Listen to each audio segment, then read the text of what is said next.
고대 철학자인 이 플라톤의 제자 아리스토텔레스는요, 이렇게 얘기를 했어요. 인간은 사회적 동물이다. 이렇게 이야기를 했습니다. 그래서 오늘날 우리가 혼자서는 완전한 삶을 살 수가 없다는 것이죠. 그래서 누군가와 우리가 함께 살아야 한다는 것입니다. 여러분은 이 논리를 어떻게 생각하십니까? 저는 이 논리를 전적으로 동의합니다. 사랑하는 여러분 외딴 섬에서 혼자 사실 수 있어요? 아마도 절대로 혼자서 사실 수 없을 거예요. 저도 마찬가지예요. 어떻게 혼자서 살 수가 있겠어요? 섬에서 혼자 살면 얼마나 외롭겠어요? 그래서 태초에 하나님께서도 남녀가 만나서 가정을 이루도록 하신 것이고, 그래서 오늘날 이렇게 사람들이 모여서 사회를 이루고 또 국가를 이루는 것입니다. 그런데 문제가 있어요. 그 문제는 바로 내가 아닌 다른 사람과 잘 어우러져 같이 살아야 하는데도 불구하고 서너 명이 모이면 다투는 것이죠. 특히 남녀가요, 장성해서 이제 결혼해서 한 집에 같이 살게 되면 사랑하면서 그저 알콩달콩 이렇게 좋은 일만 있다고 하면 얼마나 좋겠어요.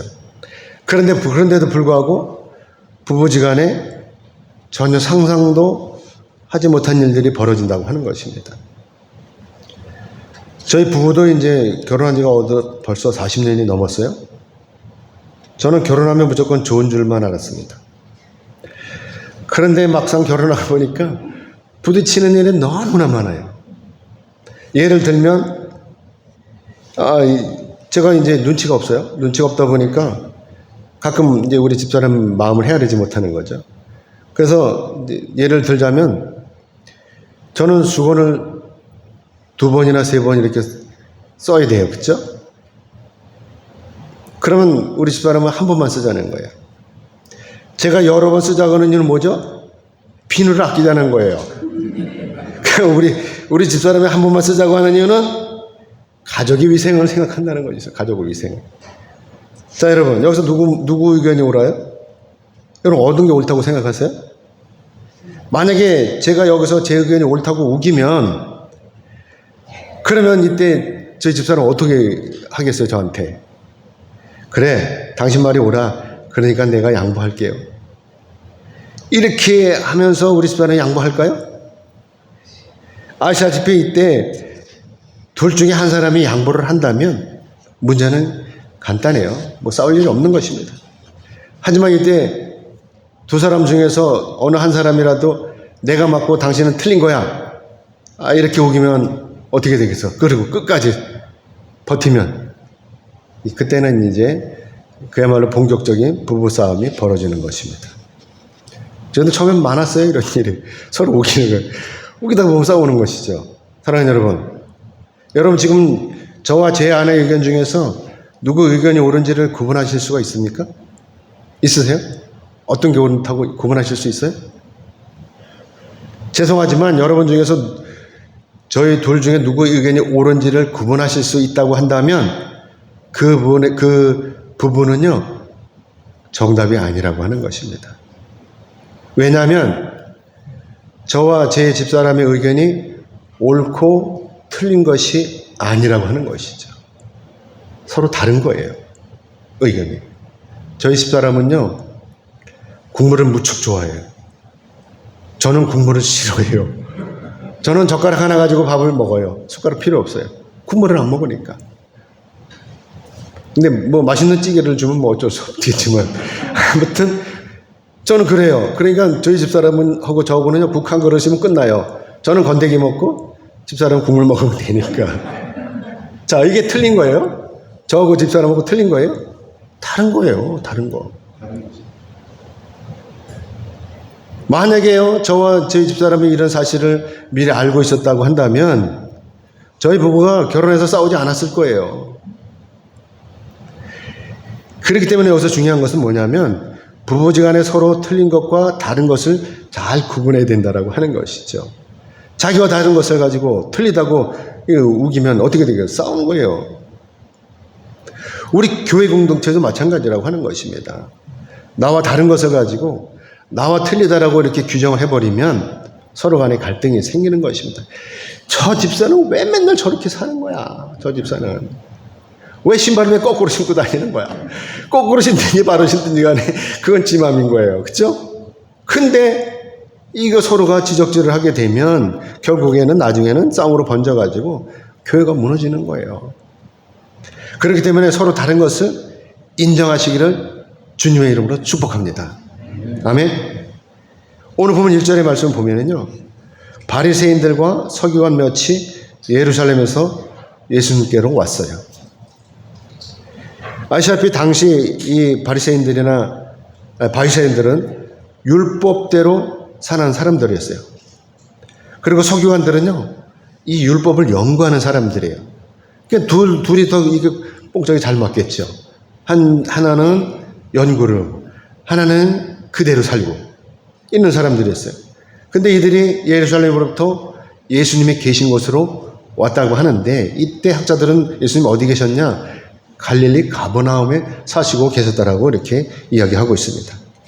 아무튼 이들이 예루살렘으로부터 가버나움에 계신 예수님을 찾아왔는데, 이들은요, 이 바리새인들과 서기관들은요, 예수님과 친하지 않았어요. 왜냐하면 이때 예수님께서는요, 유대 사회에 엄청난 돌풍을 일으키시고 계셨기 때문인 것입니다. 그래서 이때 예수님의 활동을 우리가 잠시 살펴보면, 예수님께서는 이미 이스라엘 사회에서 사회적으로나 정치적으로나 그리고 종교적으로 굉장한 파문을 일으키시고 계셨다고 하는 것입니다. 예수님은 어떤 일을 하셨어요? 병든 자를 고쳐주시고 귀신을 쫓아내셨잖아요. 거기다가 죽은 자도 살리셨다고 하는 것입니다. 뿐만이 아니에요. 예수님께서는 죄사함을 선포하신 거예요. 죄사함은 누가 선포하는 거죠? 하나님이 하시는 거예요. 하나님이 하시는 일을 예수님께서 하셨다라고 하는 것이죠. 그러니까 어떻게 되겠어요? 그러니까 당시 바리새인들이나 서기관들은요, 예수님의 이런 행위가 자기들의 종교적 전통에 대한 중대한 도전이라고 이렇게 생각을 했던 것입니다. 그러니까 이들이 이 예수님을 어떻게 해요? 전능하신 하나님을 모독하는 죄인이라고 인정을 해버렸다고 하는 것입니다. 간주하게 되는 것이죠. 그래서 이들이 이러한 진상을 조사하기 위해서 예수님을 찾아왔다고 하는 것입니다. 어떻게든지 예수님을 올가매게 갖고 예수님을 공경에 빠뜨리려고 하는 것이죠. 그런데 이때 마침 예수님의 제자들이 이들에게 빈틈을 보였다고 하는 것이죠. 오늘 보면 2절의 말씀을 같이 보겠습니다. 오늘 보면 2절입니다. 같이 읽겠습니다. 시작. 그의 제자 중 몇 사람이 부정한 손, 곧 씻지 아니한 손으로 떡 먹는 것을 보았더라. 사실 이때 당시 이 중근동 지방의 식사 방법이 주로 손을 사용해서 음식을 먹었기 때문에 식사 전에 손을 씻는 것은 너무나 자연스러운 일이었다고 하는 것입니다. 오늘날도 동남 어디 가면은 손으로 먹어요. 주물럭주물럭 해갖고 손으로 먹는 거 있죠. 그렇죠? 어느 나라라고 제가 말하기가 좀 그렇긴 한데 아무튼 그렇다고 하는 것입니다. 그러니까 손을 씻어야 되잖아요. 그렇죠? 그래서 예수님의 제자들이 식사할 때 손을 씻지 않았던 것은 부정하다기보다는 위생적으로 불결하다라고 하는 것이 맞는 거예요. 그렇죠? 얼마나 지저분해요? 그런데 그럼에도 불구하고 이들이 주장하는 건 뭐죠? 주장하는 이 식사의 전통이라고 하는 것은 손을 씻지 않고 식사하는 것이 부정하다고 하는 거예요. 불결한 것이 아니라 부정하다고 이렇게 인정을 하는 것입니다. 그래서 오늘 본문 3절에 4절의 말씀 같이 보겠습니다. 어떤 것을 가지고 부정하다고 하는지를 보겠습니다. 같이 읽겠습니다. 시작. 바리새인들과 모든 유대인들은 장로들의 전통을 지켜 손을 잘 씻지 않고서는 음식을 먹지 아니하며 또 시장에서 돌아와서도 물을 뿌리지 않고서는 먹지 아니하며 그 외에도 여러 가지를 지켜 오는 것이 있으니 잔과 주발과 녹그릇을 씻음이러라. 아멘. 자, 그런데 하필 이때 공교롭게도 예수님의 제자들 중에서 몇 사람이 손을 씻지 않고 식사를 했다고 하는 것입니다. 그러니까 이때 감시를 나온 이들의 눈에 이게 보인 거예요. 하필 이때 이것이 보인 것입니다. 그래서 이들이 이것을 지적하면서 예수님께 이렇게 따지는 거예요. 오늘 보면 5절 말씀 같이 읽겠습니다. 5절 같이 읽겠습니다. 시작. 이에 바리새인들과 서기관들이 예수께 묻되 어찌하여 당신의 제자들은 장로의 전통을 준행하지 아니하고 부정한 손으로 손을 먹나이까? 이렇게 따지는 거예요. 사실 이스라엘 사람들에게 있어서 위생적으로 불결함이 이렇게 종교적 부정으로 율법화된 것은요, 출애굽 당시에 있었다고 하는 것이죠. 그래서 이러한 법이 모세 율법에 분명히 기록되어 있다고 하는 것입니다. 그래서 그 율법의 내용을 살펴보면 이 불결한 것을 부정하다라고 평가한 부정하다라고 율법이 규정한 그 규정을 찾아보면 레위기 15장 19절 31절의 말씀에서 생리하는 여성이 부정하다고 하는 것입니다. 그리고 레위기 21장 11절과 민수기 19장 13절의 말씀에서 보면 시체를 만지는 것이 부정하다라고 하는 것이죠. 그리고 레위기 13장 3절과 44절 또 46절 그리고 레위기 14장 44절에서 57절의 말씀에 보면은 문둥병자가 부정하다고 하는 것입니다. 하지만 오늘 본문에서 언급하고 있는 이것, 식사할 때 손을 씻지 않는 법, 이것은 모세율법에 없는 거예요. 확실히 없는 거예요. 그런데도 이들이 손을 씻는 문제를 가지고 이렇게 예수님 앞에 나와서 예수님께 따지는 거예요. 자, 그러면 오늘 우리는 식사를 할 때 어떻게 하죠? 당연히 도구를 사용하잖아요. 그렇죠? 숟가락, 젓가락, 포크, 나이프 이런 것들을 사용하잖아요. 그렇죠? 이거 엄청나게 위생적인 것입니다. 아무튼 식사할 때 손을 씻는 일은 마땅하다고 하는 것이죠. 그러나 그렇다고 해서 손을 안 씻었다고 해서 불법을 저지른 일은 또한 아니고 다만 위생적으로 불결하다라고 하는 것입니다. 그런데도 바리새인들과 서기관들이 주장하는 것은 예수님의 제자들이 손을 씻지 않고서 식사를 했다는 것이고 그래서 장로들의 전통에 맞지 않다고 이렇게 그래서 틀렸다고 하는 것입니다. 여러분 이것을 어떻게 생각하세요? 여러분도 이들의 의견에 동의하십니까? 당시 바리새인들과 서기관들은요 유대 종교 지도자들이에요. 하지만 예수님이 따라다니는 사람들은 대부분 어떤 사람들이죠? 고아이거나 또는 과부이거나 병든 자들이거나 귀신이 들린 자들입니다. 그러니까 이들 한마디로 가난한 자들인 것이죠. 그래서 당시 바리새인들과 서기관들이 죄인으로 취급하는 사람들이 바로 이 사람들이었다고 하는 것입니다. 하지만 이들에게는 뭐가 문제예요? 당장 먹을 것이 없다고 하는 것입니다. 변변치 않은 거예요. 그러니까 이들이 언제 손을 씻고 이것을 음식을 먹겠습니까? 이들의 주장이야말로 한마디로 실천할 수 없는 아주 고급진 말인 거예요. 가난한 사람들이 먹을 것도 없는데 언제 손을 씻고 먹겠어요? 그래서 누가복음 16장 19절 이하의 말씀을 보면 거지 나사로가 부잣집 이 대문간에 기거하면서 주인의 상에서 떨어지는 것으로 배를 채웠다고 하는 것입니다. 여기서 주인의 상에서 떨어지는 것이라고 하는 것은 빵가루인 거예요. 빵가루. 당시 부자들은요 손을 씻을 때 물로 씻지 않았어요. 빵으로 씻었습니다. 빵으로. 그러니까 이 빵 부스러기, 손을 씻고 난 부스러기 이것을 산 밑으로 집어 던지는 거예요. 왜 던져요? 개가 먹으라고. 산 밑에 던지면 개가 와서 주워 먹을 거 아닙니까? 그런데 이 거지 나사로가 이것을 얻어먹기 위해서 이 부잣집 대문간에서 기다리고 있었다고 하는 것이죠. 그러니 이런 거지 나사로가 언제 우물로 쫓아가서 손을 씻고 오겠어요? 그 빵가루 떨어진 것을 주워 먹어야 되는데. 아마도 나사로가 이때 우물에 가서 손을 씻고 왔다가는 어떻게 되겠어요? 개들이 먼저 달려들어갖고 이 빵가루를 다 냅다 집어먹어버릴 것입니다. 그런데도 나사로가 이때 빵 부스러기를 주워 먹으려고 손을 씻어야 한다고 하는 것. 이거 얼마나 웃기는 일이에요? 그러니까 가난한 사람들에게는요 식사할 때 손을 씻는 일이 어쩌면 사치라고 하는 것입니다. 자, 여러분 생각 어떠세요? 그래도 예수님의 제자들이 손을 씻지 않고 식사하는 것이 틀린 것입니까? 지금 바리새인들과 서기관들이 말하는 대로 손을 씻지 않는 예수님의 제자들이 틀린 것이고 그래서 죄를 지은 것이냐라고 하는 것입니다. 나사로는요 거지이기 때문에 손 씻는 것을 배우지 못했을 수 있어요. 그래서 나사로가 당시 바리새인들이나 서기관들처럼 살 수가 없다고 하는 것이죠. 그렇기 때문에 나사로가 틀린 것이 아니라 나사로가 이들 바리새인들과 서기관들과 다르다라고 하는 것입니다. 그래서 바리새인들과 서기관들이 손을 씻지 않은 예수님의 제자들을 보고 틀리다라고 하는 것, 이것은 잘못되었다라고 하는 것입니다. 이처럼 당시 종교 지도자들이 전능하신 하나님의 말씀이 아닌 알량한 장로들의 이 전통을 가지고 이렇게 예수님을 올가매고 있다라고 하는 것이죠. 자, 그러면 사랑하는 여러분, 예수님께서 이 더러운 인간들을 보실 때 예수님 마음이 어떠하셨겠어요? 불쌍한 백성들을 보살피는 것이 아니라 자기들의 전통을 지키지 않는다고 구박하는 이 인간들을 보실 때 예수님 마음이 어떠하시겠냐라고 하는 것입니다. 아마도 저 같으면 이 인간들을 그냥 때려가지고 내쫓았을 거예요. 늑신나게 때려가지고. 하지만 예수님께서는 그러시지 않고 이들에게 이렇게 나무라시는 것이죠.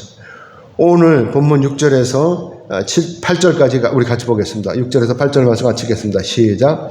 이르시되 이사야가 너희 외식하는 자에 대하여 잘 예언하였도다. 기록하였으되 이 백성이 입술로는 나를 공경하되 마음은 내게서 멀도다. 사람의 계명으로 교훈을 삼아 가르치니 나를 헛되이 경배하는도다 하였느니라.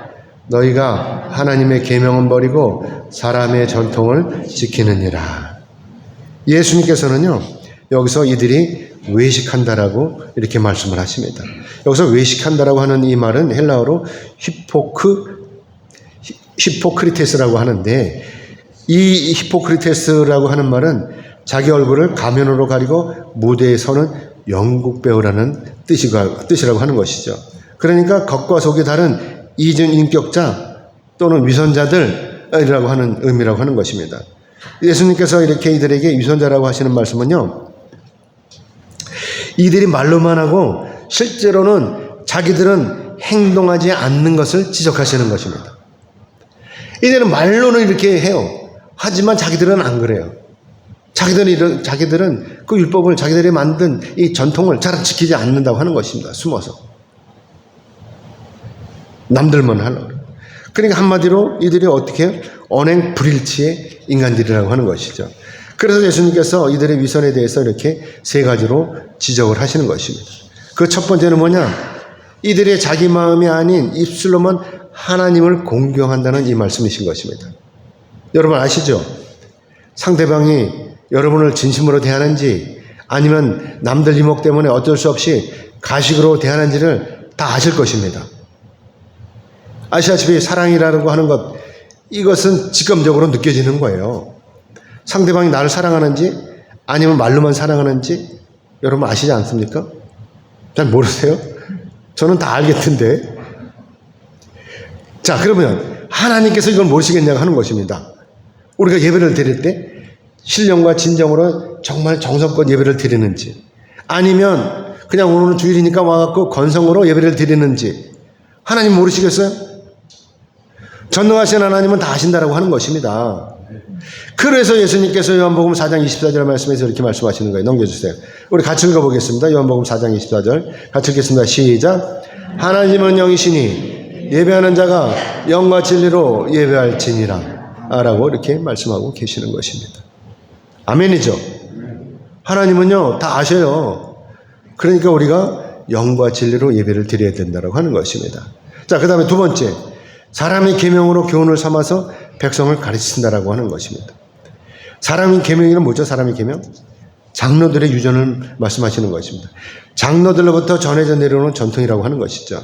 그렇기 때문에 이 장로들의 이 유전은 전능하신 하나님께서 주신 율법이 아니라고 하는 것입니다. 우리가 실수할 때 손을 씻는 것과 또 구원과 무슨 관계가 있어요?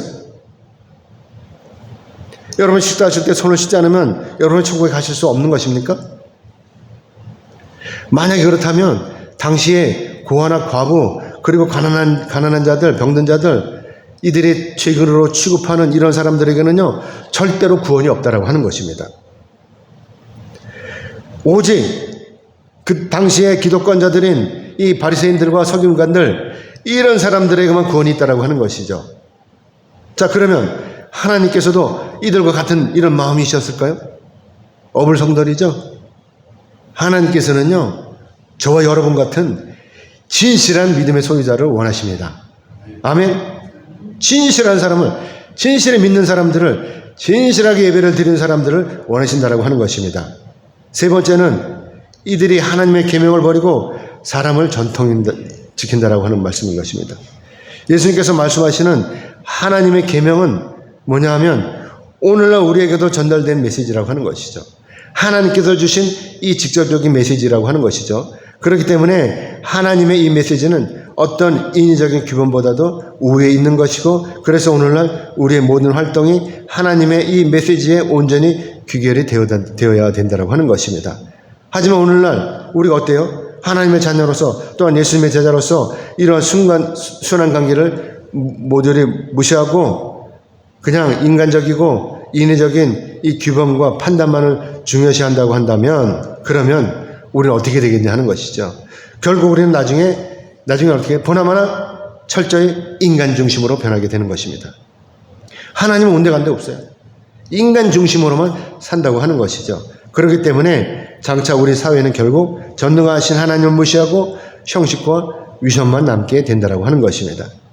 그러니까 어떻게 되겠어요? 결국은 교회 안에서도 사랑이 없는 거예요.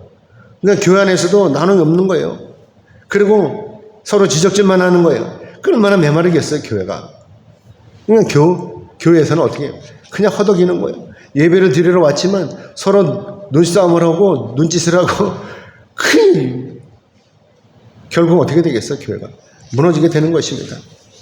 그래서 하나님의 계명이 바로 뭐라고 하는 것이죠? 사랑이라고 하는 것입니다. 그래서 마가복음 12장 30절로 31절의 말씀 보겠습니다. 같이 보겠습니다. 넘겨주세요. 같이 읽겠습니다. 시작. 내 마음을 다하고 목숨을 다하고 뜻을 다하고 힘을 다하여 주 너희 하나님을 사랑하라 하신 것이요. 둘째는 이것이니 내 이웃을 내 자신과 같이 사랑하라 하신 것이라. 이보다 더 큰 계명이 없느니라. 아멘. 그래서 이 말씀을 다시 정리하면 뭐냐? 하나님의 사랑, 이웃 사랑인 것입니다. 그래서 하나님의 계명은 한마디로 사랑이라고 하는 것입니다. 하나님을 사랑하지 않으니까 이웃을 사랑할 수가 없는 거예요. 이웃을 사랑하지 않으니까 사랑의 은사가 없는 것입니다. 사랑의 은사가 없으니까 어떻게 돼요? 결국은 자기 부모도 사랑하지 않아요. 자기 부모도.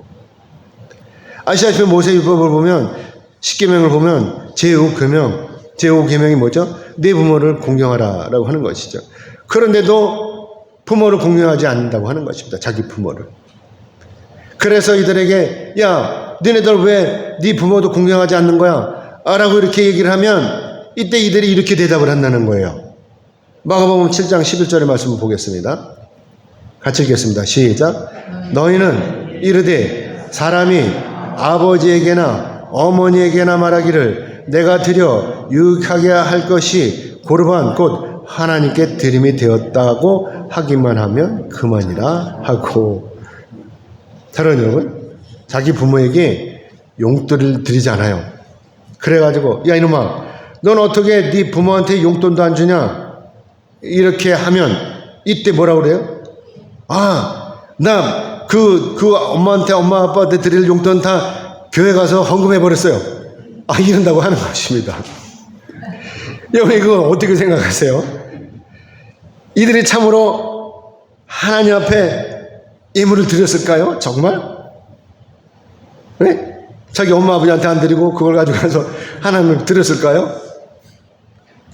만약에 이들이 정말로 이것을 예물로 드렸다고 한다면 과연 하나님께서 이걸 받으셨겠어요? 예수님의 이 말씀은요, 당시 바리새인들과 이 서기관들이 그랬다고 하는 것입니다.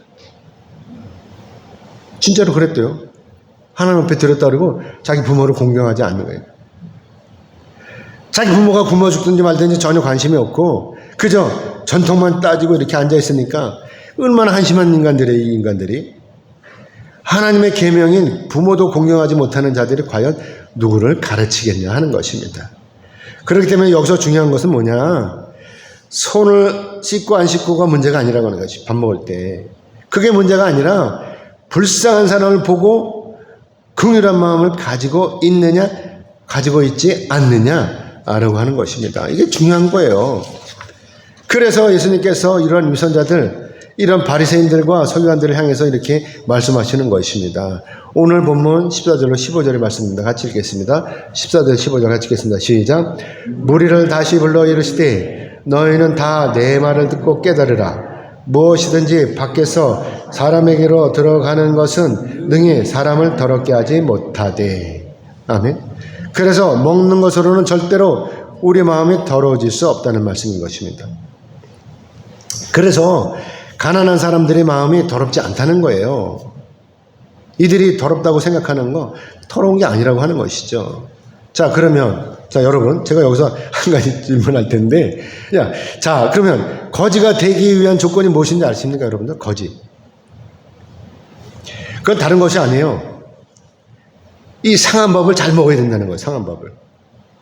어떤 기자가요, 노숙자들을 취재하기 위해서 이 노숙자가 돼서 2년 동안은 노숙자들과 같이 생활을 했대요.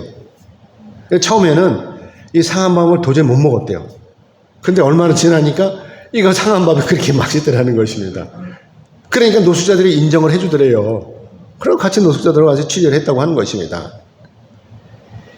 이렇게 이 거지가 될 수 있는 조건 다른 것이 아니라 이렇게 상한 밥을 잘 먹어야 돼요. 강아지처럼 쓰레기통을 뒤져가지고 거기서 나오는 상한 밥을 먹을 수 있어야 비로소 거지가 된다고 하는 것입니다. 하지만 여러분, 그런다고 해서 이 거지들의 마음까지도 더러울까요? 아시다시피 거지도 더 인간적이라고 하는 것입니다. 옛날에 거지들도요, 다 체면이 있었대요. 그냥 무턱대고 가서 동냥하는 것이 아니라 이게 동네를 아침에 돌아다니면서 밥을 줄 만한 집에 가서 깡통을 두들기는 거예요. 그러면서 밥이요! 그러고 간대요. 그러면 이제 아낙네들이 밥을 준비하는 거예요. 동네 한 바퀴를 돌아서 돌아오면 그 밥을 받아가지고 가서 먹는다고 하는 것입니다. 거지들도 부지런히 밥을 먹는 거예요. 자, 여러분. 그런데 이때 거지들 손을 씻어요? 거지들이 세수를 해요? 옷을 빨아 입어요? 아닌 거예요. 그렇죠? 그래서 예수님께서 이렇게 말씀하시는 것입니다. 마가복음 7장 16절 말씀 같이 읽겠습니다. 넘겨주세요. 같이 읽겠습니다. 시작. 사람 안에서 나오는 것이 사람을 더럽게 하는 것이니라 하시고. 아멘. 사랑하는 여러분. 그러면 여러분, 사람 안에서 나오는 것이 무엇이에요? 또한 그것이 왜 더럽다라고 예수님께서 그 말씀하시는 것입니까? 이거 궁금하지 않으세요? 예수님께서 이렇게 말씀하시는 거예요. 그래서 예수님께서 더러운 것이 어떤 것인지. 우리 본문 21절에서 23절 같이 읽겠습니다. 시작. 속에서 곧 사람의 마음에서 나오는 것은 악한 생각 곧 음란과 도둑질과 살인과 간음과 탐욕과 악독과 속임과 음탕과 질투와 비방과 교만과 우매함이니 이 모든 악한 것이 다 속에서 나와서 사람을 더럽게 하느니라. 아멘. 여러분도 아시다시피 우리가 입으로 먹는 것은 어떻게 돼요? 위와 장을 거치면서 당연히 우리 몸을 유지하기 위해서 대부분 영양분으로 축적이 되고, 그런 다음에 우리 몸에 아무런 쓸모가 없는 이런 것들은 다 밖으로 배출이 되잖아요. 그렇죠?